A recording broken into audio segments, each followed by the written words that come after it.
Hiya, Pastor Mike Eastep here at Suncrest United Methodist Church. We're coming out of exile. In this final episode of Out of Exile, we're going to hear from my friend Beth, and she's going to give us some great insights into how to help our children and youth who have dealt with months of a pandemic and who are getting ready to go back to school. We want to strengthen our families. We're also going to hear some words of wisdom from the prophet Nehemiah that you will want to know about. Out of Exile.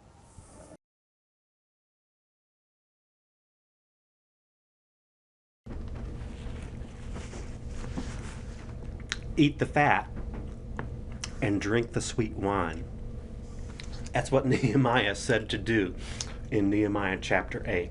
So here's the story of Ezra and Nehemiah, the later chapters. The people of God are gathered together.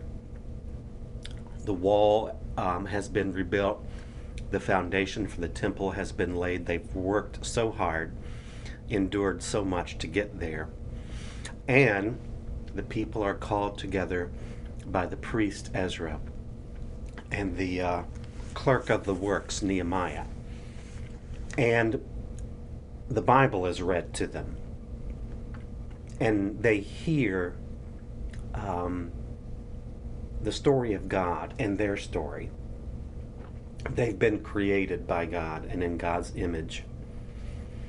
They have walked with God. Their ancestors have walked with God through the ups and downs of life, through times of plenty and times of scarcity, through tragedy and good times. They hear God's story and their story once again. And they hear how they failed. And they weep. They cry. They're upset at their failure. But this is a moment of renewal. This time when they're hearing God's story and their story again is a time of renewal. And Nehemiah says to them literally, quit your crying. This is a holy day. Eat the fat and drink the sweet wine. Here at Suncrest, this coming Sunday, you're literally invited to come and to eat the fat, the barbecue, and the sugar, the donuts and the crepes, and even the biscuits and gravy, and the hot dogs. We're still in the midst of a struggle. But there are times when the people of God just need to celebrate God's story and their story. There's a time when you need to set aside the weeping and the complaining, and you just need to celebrate that God is active and that we are active with God. So on this final episode of Out of Exile, we are commanded to eat the fat and to drink the sweet wine, or at least the coffee. See you this Sunday. Amen. I am here with my friend and colleague, the Reverend Beth Jacobson, and she is going to share thoughts with us, especially thoughts related to families and children as we're continuing to endure through this pandemic and all sorts of stresses. Hi, Beth. Hey, Mike. Beth is speaking to us from Green Spring, West Virginia, over in the Eastern Panhandle area. And I welcome you tonight.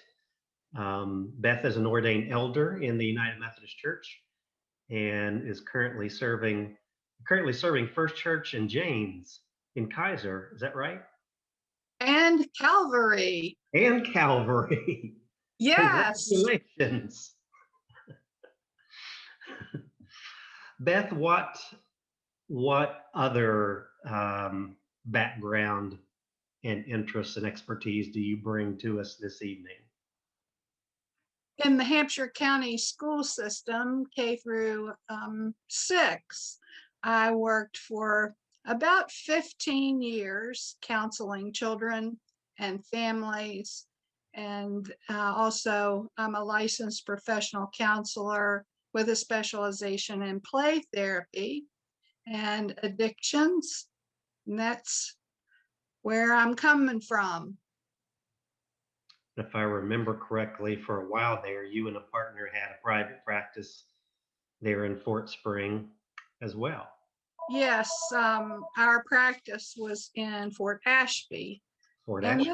that was about 15 years. Great.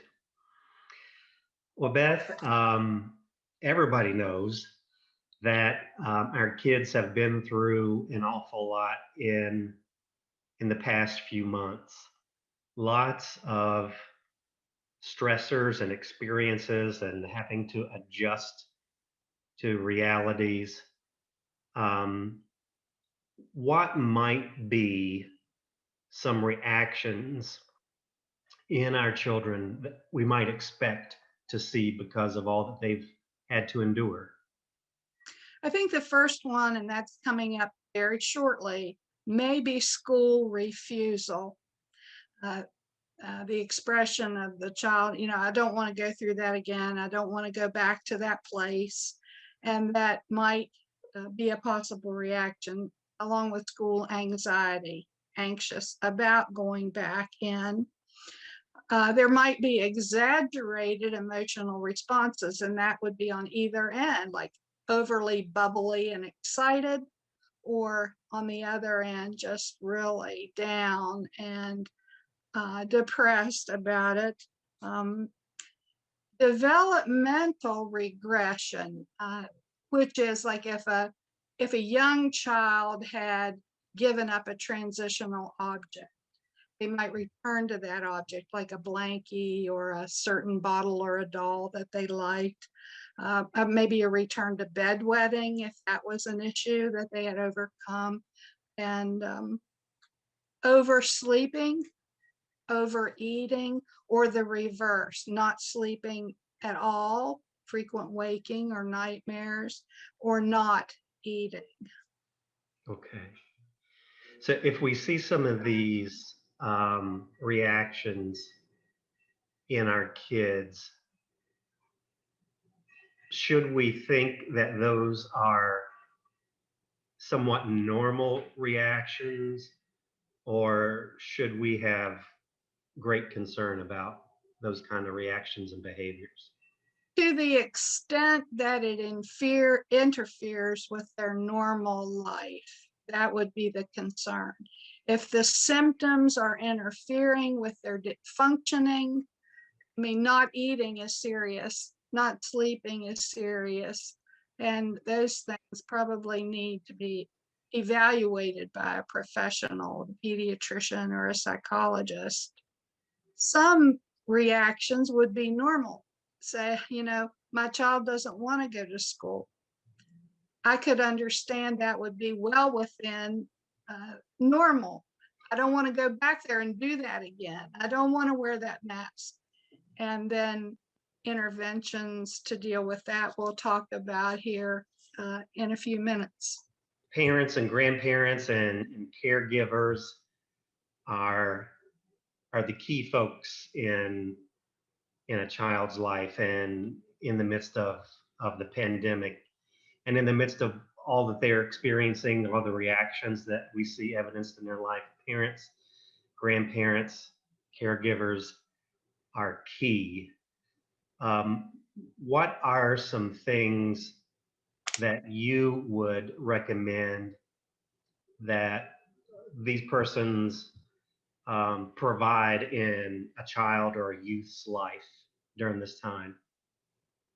The first one I would recommend is structure, meaning a predictable pattern of events. This is when we get up, this is when we go to bed, and that helps the child feel safe and secure, especially for younger children. The younger the child, the more important that predictability and structure becomes. An incentive system, some people call it rewards. I like to talk about providing incentives. So if you do this or that, then you'll get to enjoy something else as an incentive. And then a consequence for bad behavior or failure to follow a guideline needs to be implemented. Listening, listening, listening. And one of the techniques parents, caregivers, grandparents can use is called active listening. That just simply is when you're talking, when you're listening to your child, you can repeat something they have said. So, for example, the child says, "Oh, I am so nervous about going back to school." The parental response or the caregiver response immediately is, "Oh, it'll be okay." Everything, you jump to make it okay. But what the child needs most from you is to be heard. So a word like, "You're really nervous about going to school," shows empathy and reflection of the feeling and helps the child talk more if they want to. Assurance. We're going to get through this. It's going to be okay. I'm here with you. Whatever happens, we're here. We're going to go through it together. Another thing I just briefly want to say is children and youth read emotional cues in the home. The emotional atmosphere in the home is so important. If there's an atmosphere of dread or doom or strife or concern, the child will pick right up on that and mirror it. So the adults need to set the pace and could look at whatever's happening as an adventure. This is new. We'll find new ways. We'll be together and we'll be all right. It's a challenge. So that kind of providing structure and incentives, listening, being able to communicate a sense of adventure, all of that creates an atmosphere in which a child can feel a sense of security. Yes. And if they have a sense of security, then they're probably able to respond to the realities and the anxieties and to the feelings and thoughts that they're experiencing. Yes. If the atmosphere is doom and gloom, the child will then think, "Oh, it's doom and gloom, and I need to be worried and concerned." Beth, something that as a pastor, I'm going to be recommending to my families. It's a part of this security and assurance kind of environment. Is I'm going to suggest a kind of mindful prayer habit where the caregivers and parents and whoever at mealtime or at bedtime or some scheduled repeated time just kind of review the day with their child. Tell me about something good from your day, something interesting, something that that you're glad happened. Tell me about something that may have upset you and how you felt about it and how you reacted to it. Would you want to react another way, a different way tomorrow if you experience the same thing? And to use that list of gratitudes, good experiences, upsetting things and reactions as a prompt to pray. God, we thank you for these good things. God, this happened and it was upsetting. if it happens again tomorrow, this is how we'd like to react to it. Would you help us with that? I think that's a good idea. Do you think that's a good idea, Beth? I do. And I would add that if a child, one child, or the child seems resistant, not to push and Okay. set a model. So you would start to share and pass to the next person. And if the first time is awkward, say, well, this is new. We're trying this now. We're going to do it again tomorrow. We'll give it another try. When, from your perspective, might a parent or guardian, caregiver want to have a conversation with um, their pediatrician or a counselor about some things that they're seeing in a child's life? I had mentioned a little prior about clinical symptoms, just to review those: oversleeping, undersleeping, overeating, undereating, and also threats or allusions to harming someone or harming themselves, or actual destruction of property of their personal, when they get so angry, a level of anger that results in throwing things or hurting a family pet or hurting someone else in the home. Frequent anger outbursts that result in harm to property or someone else. Anger is appropriate and acceptable, but when it crosses the boundary of hurting self or others, then it's not appropriate. Also, crying. If your child is crying more than usual, can't stop crying, cries at the drop of a hat, that would be another sign. So a talk with a professional, a medical counseling professional is a wise and good step, and parents should not feel queasy about those kinds of conversations. Should go ahead and pursue them. Exactly. Yes. Are there any other things that you would want us to know that might be wise for us to know, wise practices or things to think about to help our kids through these times?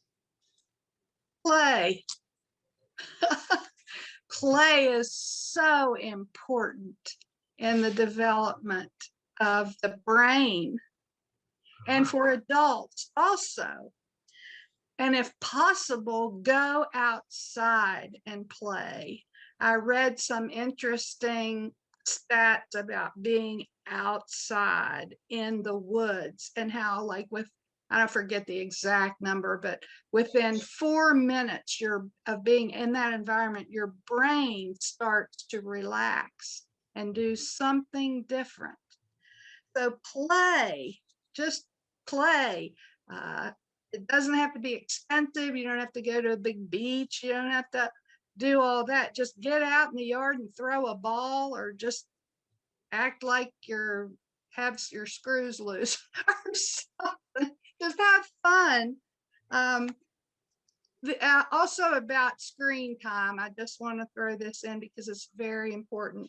The American Academy of Pediatrics, and I want to just throw out some figures and point folks to the website, and it is I promise, EYE, ipromise.com, and there you'll find these with some other helpful hints. Under 18 months of age, the recommendation is 0 screen time. 18 months and under, 0.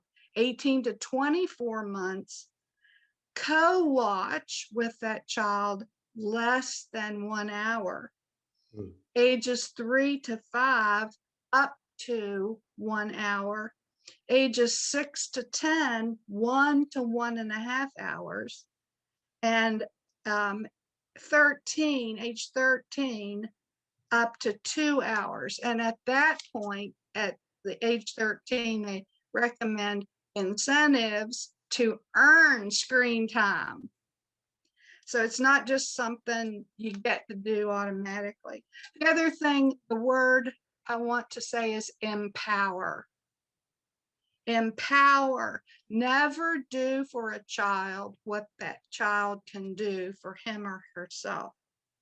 Implement consequences for bad behavior. Feeling sorry for a child only teaches them that they are a sorry child, and there's something to feel sorry about in themselves. Give your child or youth a job that contributes to the well-being and smooth operation of the household. Make them a part. I know that's not easy, the chore thing, but it makes a huge difference in the esteem of the child and how they're contributing to the running and operation of the household. I think those two words for me, play and empower, would be my add-ons. Wonderful. One of the things that is motivating us, Beth, to talk to you this evening is the image of Jesus in the Gospels scolding the disciples and saying, let the children come to me. And he brings children to him and he blesses them. And I think what you have shared with us is a way that through our church families, Jesus can bless children and give them strength and skills and encouragement to live in these times and hopefully thrive in these times. So thank you for being with us and providing us all of this helpful and blessings that we can share with others. Thank you. Hey, Pastor Mike Eastep again. Thanks for joining us for this session, the final session of Out of Exile. Our counselor, Beth, said that as families, we need to play and pray some too. And the prophet Nehemiah says, y'all need to eat the fat and drink the sweet wine. Here's my question for you as your pastor. What are you going to do about it? See you this Sunday for Food Truck Sunday and back to church. Bless you.